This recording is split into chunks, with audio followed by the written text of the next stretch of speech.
ప్రభు అయిన యేసుక్రీస్తు పరిశుద్ధమైన నామంలో నా ఆత్మీయులందరికీ హృదయపూర్వక వందనాలు.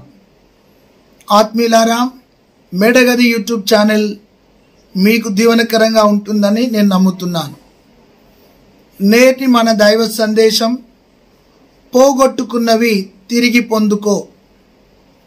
మన ఆత్మీయ జీవితంలో దేన్నైతే మనం పోగొట్టుకున్నామో తిరిగి దేవుడు మనకు ఇవ్వడానికి సమర్థుడాయన. ఈ వాక్యాన్ని వీక్షిస్తున్న ప్రియ సహోదరి సహోదరుడా, నీవు సమాధానాన్ని పోగొట్టుకున్నావా? ఆరోగ్యాన్ని పోగొట్టుకున్నావా? ఆత్మీయతను పోగొట్టుకున్నావా? ప్రార్థన జీవితాన్ని పోగొట్టుకున్నావా? పరిశుద్ధతను పోగొట్టుకున్నావా? నీతిని పోగొట్టుకున్నావా? ఏదైతే నువ్వు పోగొట్టుకున్నావో తిరిగి నా దేవుడు నీకు రెండింతలుగా ఇవ్వబోతున్నాడు. దేవుడు తిరిగి నీకు ఇవ్వబోతున్నాడు. సేవ విషయంలో ఆత్మల సమకూర్పు నీ చేయి జారి వెళ్ళిపోయిందా, తిరిగి ఇవ్వబోతున్నాడు. దేవుడు ఒక నూతనమైన అభివృద్ధిని నీకు అనుగ్రహించబోతున్నాడు. ధైర్యం తెచ్చుకో. ధనాన్ని పోగొట్టుకున్నావా? తిరిగి దేవుడు ఇవ్వబోతున్నాడు. ఆస్తిని పోగొట్టుకున్నావా? తిరిగి దేవుడు ఇవ్వబోతున్నాడు. ఆత్మీయతను పోగొట్టుకున్నావా? తిరిగి దేవుడు నీకు ఇవ్వబోతున్నాడు. తిరిగి ఆయన ఇచ్చే వరకు ఆయన బలిష్టమైన చేతుల కింద దీన మనస్కులై ఉన్నప్పుడు తగిన కాలమందు ఆయన నిన్ను హెచ్చిస్తాడు. అయితే ఈ రోజున ఆదాము దేవునితో సహవాసాన్ని పోగొట్టుకుంటే దేవుడు ఆదాముకు రక్షణ వస్త్రాన్ని కప్పి సహవాసంలో నిలబెట్టినాడు. ఈరోజు నా ఆత్మీయ సహోదరి సహోదరుడా, ఏదైతే పోగొట్టుకున్నావో దేవుడు నీకు తిరిగి ఇవ్వబోతున్నాడు. ధైర్యం తెచ్చుకో. బలమైన వాడు, ఆత్మగలవాడు, యుద్ధశూరుడు, చాలా అద్భుతమైన యుద్ధం చేసేవాడు, నాజీరు చేయబడ్డవాడు, ఫిలిస్తీన్లను గడగడలాడించిన వాడు, దేవుని చేత ఎన్నిక చేయబడ్డవాడు శాంసన్. న్యాయాధిపతుల గ్రంథం 16వ అధ్యాయంలో శాంసన్ బలహీనమైనప్పుడు, బలాన్ని కోల్పోయినప్పుడు, ఆత్మను కోల్పోయినప్పుడు, శక్తిని కోల్పోయినప్పుడు, పరిశుద్ధతను కోల్పోయినప్పుడు ఈ యొక్క శాంసన్ 16వ అధ్యాయంలో యెహోవా ఈ ఒక్క మారు నన్ను జ్ఞాపకము చేసుకోమని శాంసన్ ప్రార్థన చేయగా తిరిగి దేవుడు శాంసన్కి ఉన్నతమైన బలాన్ని ఇచ్చినాడు. పోగొట్టుకున్న బలాన్ని తిరిగి దేవుడు ఇచ్చినాడు. బలహీనుడైన వ్యక్తిని బలవంతునిగా చేసినాడు. కృంగిన స్థితిలో ఉన్న వ్యక్తికి బలాన్ని ఇచ్చినాడు. నవ్వుల పాలవుతున్న శాంసన్ దేవుని శక్తితో నింపబడ్డాడు. తిరిగి దేవుడు తనకు నూతన బలాన్ని ఇచ్చినాడు. ఆత్మీయులారా, ఈ యొక్క శాంసన్ బలాన్ని పోగొట్టుకుంటే తిరిగి దేవుడు గొప్ప బలముతో నింపినాడు. ఈరోజు నీతో ఒక మాట, ఆత్మపూర్ణుడైన వ్యక్తి తన ఆత్మీయతను పోగొట్టుకుంటే తిరిగి దేవుడు ఒక నూతన బలాన్ని శాంసన్కి ఇచ్చి విజయ పదము వైపు నడిపించినాడు. దేవుడు మన జీవితంలో ఎంతైనా నమ్మదగిన వాడు. తను బలాన్ని పోగొట్టుకుంటే బలాన్ని ఇచ్చినాడు. ఆత్మీయంగా తనను పురికొల్పి తన ద్వారా విజయాన్ని పొందుకున్నాడు. దేవునికి స్తోత్రం కలుగును గాక. శక్తి కలిగిన వ్యక్తి, ఆత్మ కలిగిన వ్యక్తి, పౌరుషం గల వ్యక్తి, అభిషేకం గల వ్యక్తి, ఇశ్రాయేలు పక్షాన యుద్ధాలు చేసి విజయాన్ని సాధించే వ్యక్తి బలహీనుడైపోతే నా ప్రభువు తనకు బలాన్ని తిరిగి ఇచ్చినాడు. ప్రజలు నవ్వుతున్నప్పుడు, ప్రజలు హేళన చేస్తున్నప్పుడు శాంసన్ దేవుడు కనికరించి జ్ఞాపకం చేసుకొని బలముతో నింపినాడు. మొదటి మాట, బలాన్ని కోల్పోయిన వ్యక్తికి బలాన్ని ఇచ్చినాడు నా ప్రభు. ఆ బలము దేవుని బలమై ఉన్నది. ఆ బలముతో విజయాన్ని పొందుకున్నాడు. దేవునికి స్తోత్రం. రెండవ విషయాన్ని చూస్తే నా ఆత్మీయులారా, యోబు గ్రంథము 1వ అధ్యాయంలో యోబు యథార్థవంతుడిగా, భక్తిపరునిగా, బలులర్పించే వ్యక్తిగా, న్యాయవంతుడిగా బ్రతుకుతున్నప్పుడు యోబు జీవితంలో శ్రమ, కష్టం, బాధ, దుఃఖం సమస్తం కోల్పోయినాడు. యోబు ఆర్థికంగా దెబ్బతిన్నాడు, ఆరోగ్యపరంగా దెబ్బతిన్నాడు, కుటుంబపరంగా దెబ్బతిన్నాడు. ఆ విధముగా యోబు అన్ని కోల్పోయినాడు. అయితే దేవుని విడిచిపెట్టలేదు, దేవునిపై ఆధారపడ్డాడు. కురుపులతో కుళ్ళిపోతున్నా, పెంట మీద కూర్చున్నా, భార్య దూషిస్తున్నా, అతడు స్నేహితుల చేత ద్వేషించబడుతున్నా, బంధువర్గము చేత ద్వేషించబడుతున్నా యోబు ఓపికతో ఉన్నాడు, సహనముతో ఉన్నాడు, నిరీక్షణతో ఉన్నాడు. యోబు దేవుని వైపు చూస్తున్నాడు, యోబు దేవునిపై ఆనుకున్నాడు. అయితే నా ప్రియులారా, యోబును అందరూ అసహించుకున్నారు. అయితే కోల్పోయిన ఆస్తిని బట్టి బాధపడలేదు, కోల్పోయిన బలాన్ని బట్టి బాధపడలేదు, కోల్పోయిన కుటుంబ సభ్యులను బట్టి బాధపడలేదు. యెహోవా ఇచ్చను, యెహోవా తీసుకుని స్తుతించినాడు. అయితే యోబు గ్రంథము 42వ అధ్యాయం 10వ వచనంలో కోల్పోయిన దానికంటే రెండింతలుగా దేవుడు పోగొట్టుకున్న వాటిని తిరిగి ఇచ్చినాడు. దేవునికి స్తోత్రం. ధనం పోయింది, ధనాన్ని ఇచ్చాడు. పిల్లలు పోతే పిల్లలనిచ్చినాడు. ఆరోగ్యం పోతే ఆరోగ్యాన్ని ఇచ్చినాడు. బంధుత్వం దూరమైతే తిరిగి బంధుత్వాన్ని ఇచ్చినాడు. యోబు పోగొట్టుకున్న దానికంటే రెండింతలుగా పొందుకున్నాడు. ఈరోజు నా ప్రియమైన సహోదరుడా, సహోదరి, మనిషి మనసున గర్వించినప్పుడు శత్రువు తీసుకుపోయి బంధించి చీకటి గదిలో వేయగా, నా పితరుల దేవుడైన యెహోవాని ప్రార్థన చేయగా మరలా శత్రువే తనను విడిపించి తన పీటను ఎక్కువ చేసి తన దేశానికి పంపినాడు. పోగొట్టుకున్న నీ ప్రార్థనా జీవితాన్ని ఇస్తాడు, పోగొట్టుకున్న నీ ఆత్మీయతని ఇస్తాడు, పోగొట్టుకున్న నీ బలాన్ని ఇస్తాడు, పోగొట్టుకున్న నీ ఆశీర్వాదాన్ని నీకు ఇస్తాడు. అయితే ఈ రోజున అన్నీ పోగొట్టుకొని నిరాకారమైన వ్యక్తిగా ఉన్నావా?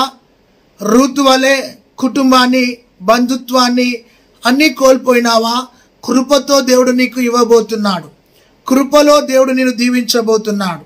ఆత్మీయులారా, మూడో విషయాన్ని చూస్తే కీర్తనకారుడు 51వ కీర్తన 11వ వచనంలో దావీదు ఆత్మను కోల్పోయినాడు.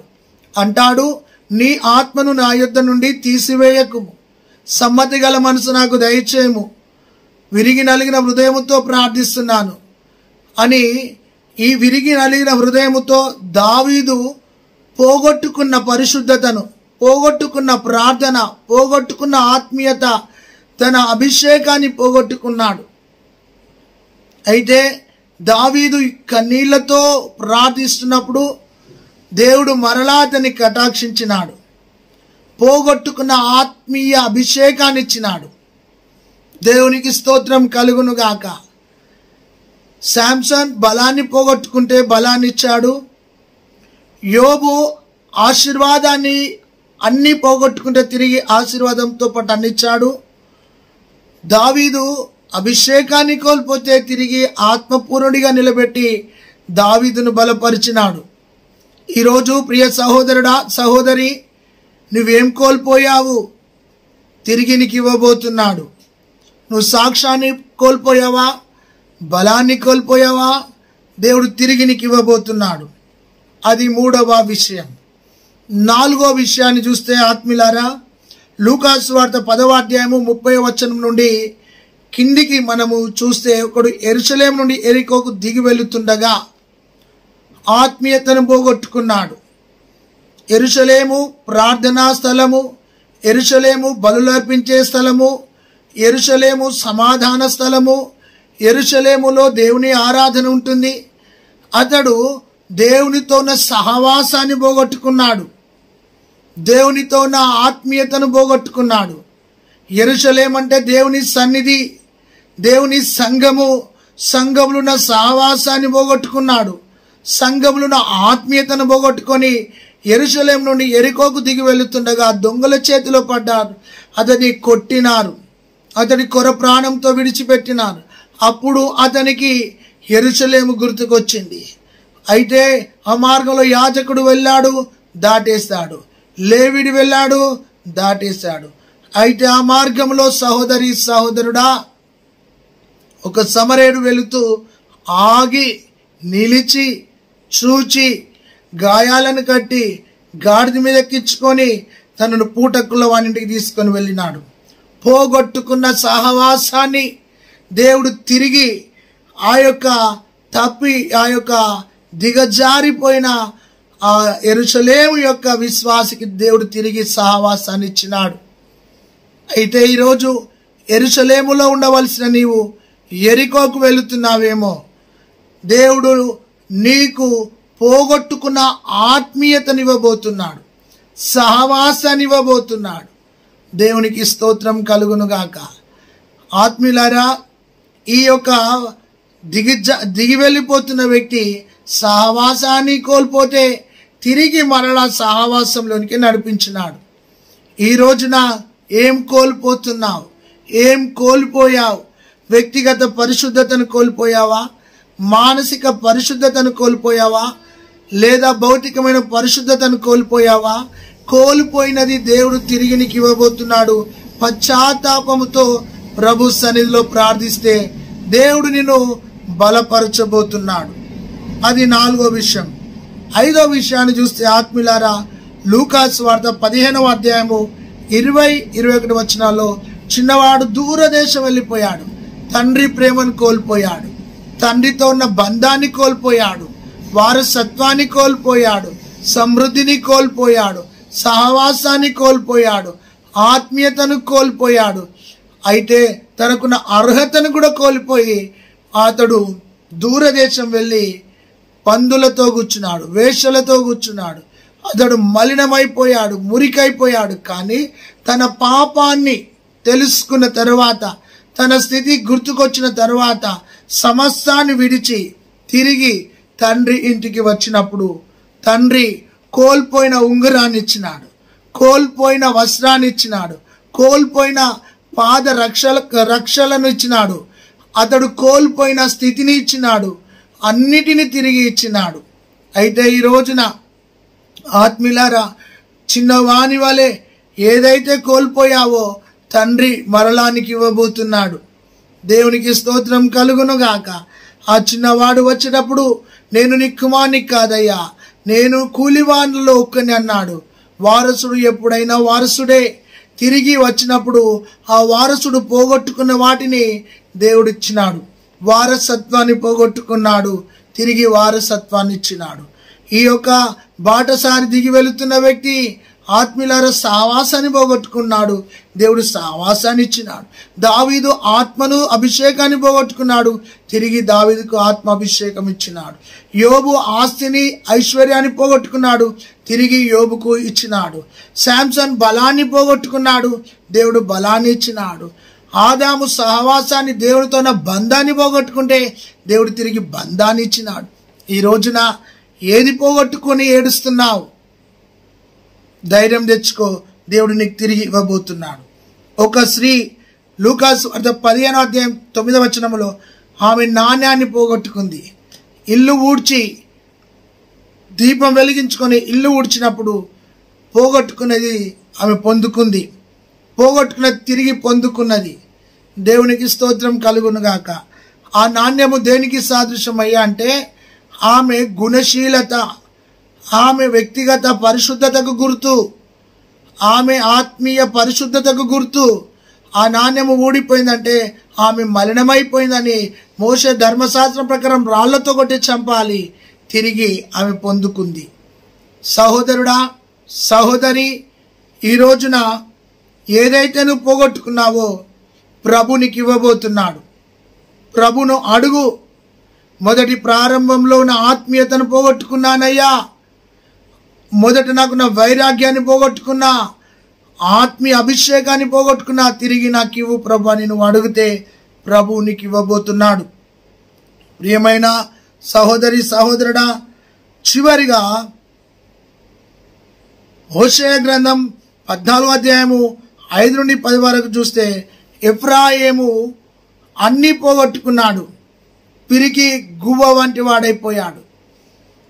అతడు అన్నీ కోల్పోతే తిరిగి ఎఫ్రాయిమును గూర్చి చెప్తున్నాడు. ఎఫ్రాయిమా, నిన్ను కరుణించక మానకుందున నీకు నడక నేర్పిన వాడను నేనే, నీ చేయబట్టుకున్న వాడను నేనే, నీకోసం నా కడుపులో ఒక మంట ఉన్నది, నేను నిన్ను మరలా దర్శించుదును, నేను మరలా నిన్ను జ్ఞాపకం చేసుకొని నీకు తామర పుష్పమునకు నా సొగసునిస్తాను, ఒలివ చెట్టుకున్న సౌందర్యాన్ని ఇస్తాను, లెబానోనుకున్న పరిశుద్ధతనిస్తాను, నీ చెట్టు నీడ కిందికి ప్రజలు రాబోతున్నారు అని.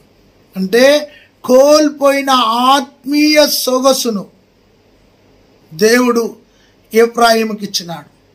ఎఫ్రాయిము చాలా భయంకరమైన స్థితిలోనికి వెళ్ళిపోతే తిరిగి ఎఫ్రాయిముకు పరిశుద్ధమైన జీవితాన్ని ఇచ్చినాడు, ఆత్మీయ జీవితాన్ని ఇచ్చినాడు, ఫలభరితమైన జీవితాన్ని ఇచ్చినాడు, ఉన్నతమైన జీవితాన్ని ఇచ్చినాడు. ప్రియమైన సహోదరి, సహోదరుడా, నువ్వేం కోల్పోయావు కానీ తిరిగి దేవుడు నీకు ఇవ్వబోతున్నాడు. తిరిగి దేవుడు నిన్ను జ్ఞాపకం చేసుకోబోతున్నాడు. యవన బిడ్డ, పరిశుద్ధతను కోల్పోయినావా? సేవకుడా, దర్శనాన్ని కోల్పోయినావా? యవన బిడ్డ, ఆత్మీయతను కోల్పోయినావా? లేదా సహోదరుడా, సహోదరి, మొదట నీకున్న ఆత్మీయ ఉజ్జీవాన్ని కోల్పోయినావా? తిరిగి దేవుడు ఇవ్వబోతున్నాడు. నా యొద్దకు రండి, నేను తిరిగి నీకు ఇస్తానంటున్నాడు. ఈ రోజున కోల్పోయిన వాటిని తిరిగి పొందుకో. చేయి జారిపోయిన దాన్ని తిరిగి పొందుకో. ఆత్మీయంగా నువ్వు ఏదైతే కోల్పోయావో ప్రభు నీకు ఇవ్వబోతున్నాడు. ప్రభు దగ్గరికి రా. ఈ వాక్యాన్ని వీక్షిస్తున్న సహోదరుడా, దేవుడు నీకు అభిషేకం ఇవ్వబోతున్నాడు. Thanks lord. దేవుడు నీకు సేవనివ్వబోతున్నాడు. దేవుడు నీకు ఆర్థిక దీవెననివ్వబోతున్నాడు. ఆత్మల భారం ఇవ్వబోతున్నాడు. సంఘ పరిచర్యనివ్వబోతున్నాడు. దేవుని కృపా వరములన్నీ ఇవ్వబోతున్నాడు. ఆత్మ ఫలములతో నిన్ను అభిషేకించబోతున్నాడు. నిన్ను ఒక అద్భుతమైన వ్యక్తిగా తీర్చబోతున్నాడు. ఒక శక్తి కలిగిన వ్యక్తిగా నిన్ను నిలబెట్టబోతున్నాడు.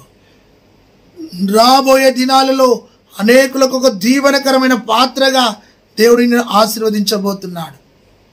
ఏది పోగొట్టుకున్నావో ఒక్క నిమిషం కళ్ళు మూసుకొని, ప్రభువా, నా ప్రారంభంలో ఉన్న ఆసక్తిని కోల్పోయాను, తిరిగి నాకు ఇవ్వు ప్రభు అని అడిగితే ప్రభు నీకు ఇవ్వబోతున్నాడు. ప్రియ సహోదరి, సహోదరుడా, ప్రస్తుతం నీ కుటుంబంలో సమాధానం కోల్పోయిన స్థితిలో ఉన్నావు. నీకు సమాధానం కలుగునుగాక, నెమ్మది కలుగునుగాక. ఉద్యోగాన్ని కోల్పోయిన స్థితిలో ఉన్నావు, దేవుడు నీకు ఉద్యోగాన్ని ఇచ్చునుగాక. పిల్లల విషయంలో నువ్వు చాలా దుఃఖముతో ఉన్నావు, సమాధానం కోల్పోయావు. నీ పిల్లల విషయంలో దేవుడు నిన్ను దీవించబోతున్నాడు. నీ పిల్లలను దేవుడు దర్శించబోతున్నాడు. ధైర్యం తెచ్చుకో. ఆర్థికంగా అంత నలిగిపోయి అప్పుల పాలైపోయి చాలా శ్రమల కొలిమిలో ఉన్నావచ్చు. దేవుడు నిన్ను తిరిగి ఆశీర్వదించబోతున్నాడు. ప్రార్థన చేసుకుందాం. మహాపరిశుద్ధుడా, ఈ వాక్యాన్ని నీరుకటి ఫలింపచేయండి. పోగొట్టుకున్న ప్రతిదీ తిరిగి 7 అంతలుగా అనుగ్రహించబడునుగాక. అద్భుతం జరిగించి మహిమను తెచ్చుకోమని వందనాలు చెల్లిస్తాం. యేసు నామములో ప్రార్థిస్తున్నాం తండ్రి, ఆమేన్.